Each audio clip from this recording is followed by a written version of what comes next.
Hi guys, I wanted to touch on something that is arguably the most important factor in playing Pokemon, and that is prediction. Proper prediction really separates like a good player from someone who's like really consistent. And a consistent player, those are the players you see winning regionals over and over again, and that's because they're making good predictions. So I have this battle here. I'm sure this guy was just testing. He's only got 5 guys on there, but I thought this was a really good example of just calling predictions. So I'm going to stop the battle at various points and tell you why I make a move. And it's all focusing, like I said, on making the proper prediction. So I look at his team. It's almost all physical, minus Amoonguss. You look at Rotom Heat. He's got Will-O-Wisp. He's going to take apart most of this team. And then also, the only thing that really threatens him is either Marowak, which is slower and I can Will-O-Wisp, or Gyarados. And I know I have Pasho Berry, so I'm not even that afraid of it, and I can Thunderbolt it. So this was like a no-brainer for me. I was definitely going to bring Rotom Heat.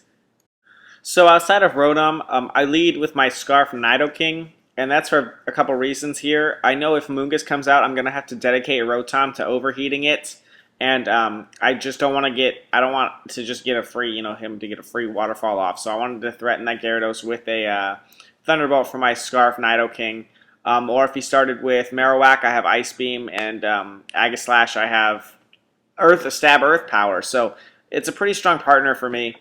In the back, I have Ferrothorn because if I do need to switch out Rotom Heat because of Gyarados, Ferrothorn's a great switch in. It's got Iron Barbs, and it's got, that strong Grass Attack, which will nerf Marowak as well as Gyarados, and can help against Aegislash to a point because I can stall it with Leech Seed for a little bit if I have to. And my other back is then Garchomp because as Ferrothorn can cover Marowak and Gyarados pretty well, Garchomp can handle Talonflame and Aegislash better. So I have a pretty well-rounded strategy for his whole team no matter what he brings here. So I'm trying to cover any combination of 4 possible. So we're going to get into the battle here itself. And there's the Nidoking I told you I was going to lead, and the Rotom Heat.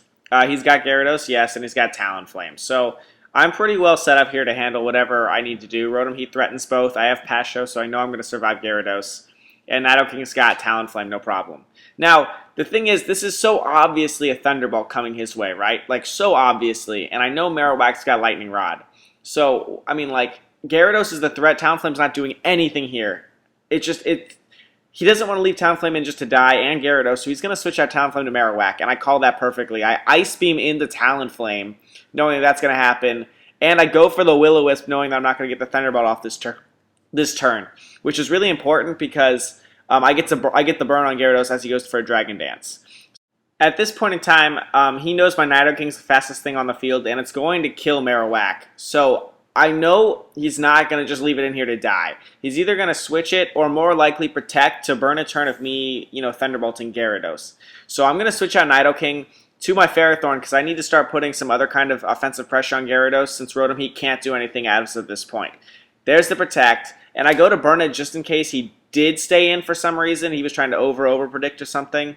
So I try to make a safe play there too. That's fine though. His Gyarados is burned. I'm not really afraid of it, and now I have a Ferrothorn on the field. Marowak's still in here, but really, is it just going to stay in here and die after it saw my Will-O-Wisp? No, it's probably going to go into Talonflame because Talonflame can't be burned.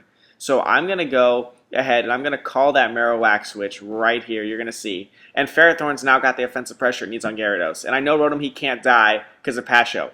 So he switches into Talonflame, Thunderbolt right into it. I knew he had Marowak out here, but he wasn't going to just leave it in, so I go for the Thunderbolt, and of course Power Whip misses. So now Amoonguss comes out, but it's not threatening my Ferrothorn whatsoever. Nothing here is threatening Ferrothorn. The only thing that's threatening me is Gyarados' Waterfall into Rotom Heat, which I know I can take, but I need Rotom Heat to make a clean sweep of Amoonguss. So I'm going to protect here with Rotom Heat, expecting him to, because no matter what Amoonguss does, it doesn't affect me. I'm going to protect here to make sure if he does protect, I can burn his protect, which I do. I take the Waterfall because of the protect, no big deal. And Power Whip, of course, instead of KOing Gyarados, misses again. So now I'm in the same position. I know I'm going to survive it, and since Gyarados is still around, I'm not going to go for a double protect. I'm going to straight up overheat into Amoonguss, knowing I get the one-hit KO.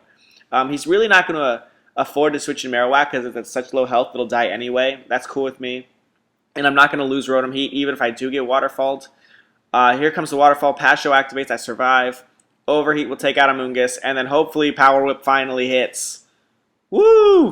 And that's all that this game's going to be. Still got the Marowak, but I mean, there's not much left to fight here. As you can see, I probably could have just stayed in here and slugged this battle out instead of switching and stuff like that, but it does give you a lot of advantage and momentum in a battle when you're making these right predictions. And you can make these predictions kind of by thinking, what would I do if I was in my opponent's situation? I just thought, if I was Talonflame, I know I'm going to get Thunderbolted, might as well switch into Marowak because Talonflame wasn't doing anything. And, you know, I didn't go for the Thunderbolt in that turn. Instead, I burned and I Ice Beamed into a Talonflame, that kind of thing.